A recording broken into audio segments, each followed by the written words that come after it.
Right. Well, I'll work along the lineup then. Start with Anthony at the end here. In your second pro fight, you had this excellent amateur record, and tell us about the people you beat as a kid before you reached senior status. Well, obviously I boxed good kids all the way through my career really as an amateur.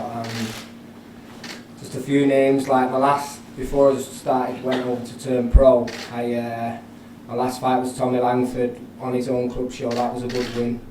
Callum Smith in the NABC semi-final, that was a good win.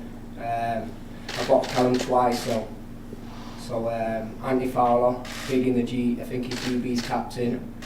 I think I was 15 when I boxed him though. I got beat off Tommy Coyle when I was 15. That was a good tear up though. So yeah, I've boxed people who are on the rather at the top or on the way up to the top, yeah. And how old are you now?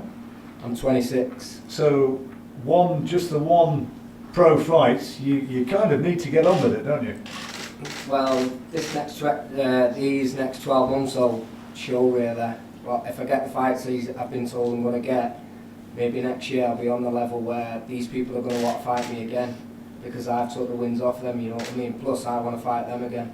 I want what they've got really now. Now then, Mason Cartwright from Ellesmere Port, 24 years old.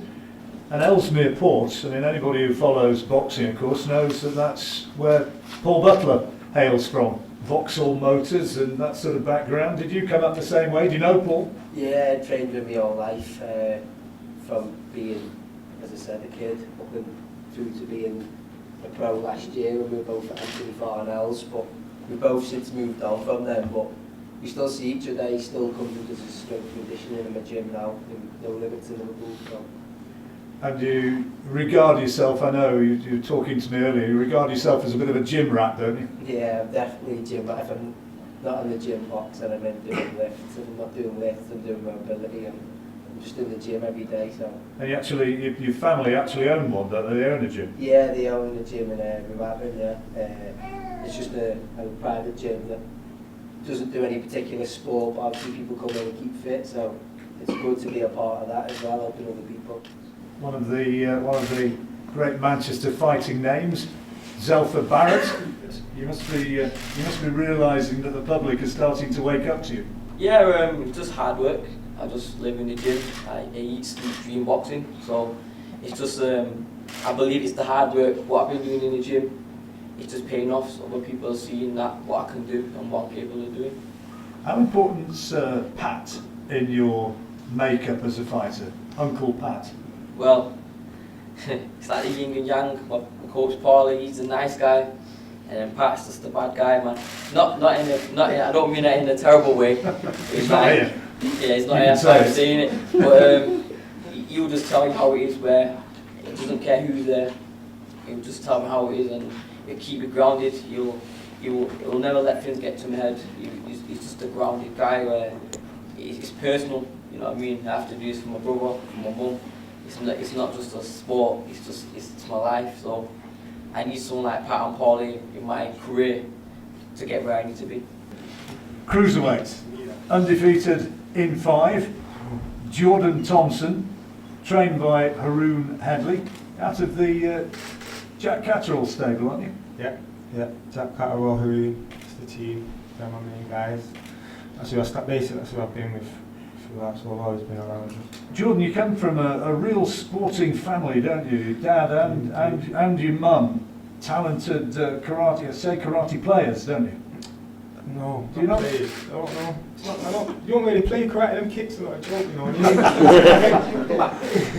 No, but they were all right at what they did. My dad was a 5 times world karate champion. That's pretty handy. My mum won it once, so they're the first couple, man. Yeah.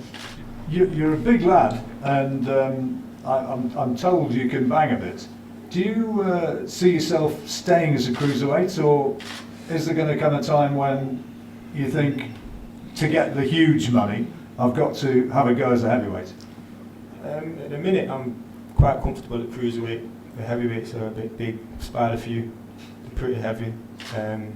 But no, I mean, I think with time I'm going to go into being a heavyweight. I mean, I'm only 23, so by the time I'm touching 26, 27, I'm only naturally going to fill out, and so I don't think I'll be making a cruiserweight. How tall are you now? 6'7". 6'7". Yeah. So you're not going to come across too many cruiserweights that will beat you on reach advantage, are you? Definitely not.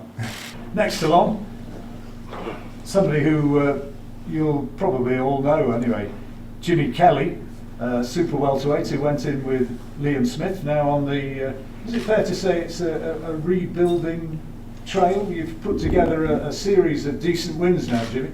Yeah, decent wins, but you know, I'm back in the big picture now, I think, and I'm looking forward to the opportunity again. How far away are you now, do you believe, from being where you want to be? I think the next 18 months is going to be crucial. You know, I'm working hard with Leak in the gym, John in the gym, everyone's pulling together. You know, people forget I'm still only 24. I fought for a world title when I was 22, so I've still got years left to do my dream, to get where I want to get to. And yeah, we're moving in the right direction. Jimmy's going to be fighting Rick Godding, Bolton lad, who's only got that one defeat against Gary Corcoran. I think a lot of people are expecting that of the undercard fights, this could be a really competitive one. Yeah, well, Frank's office have promised a title on the fight, so we're just waiting for that to be locked down, so add a bit more to the fight.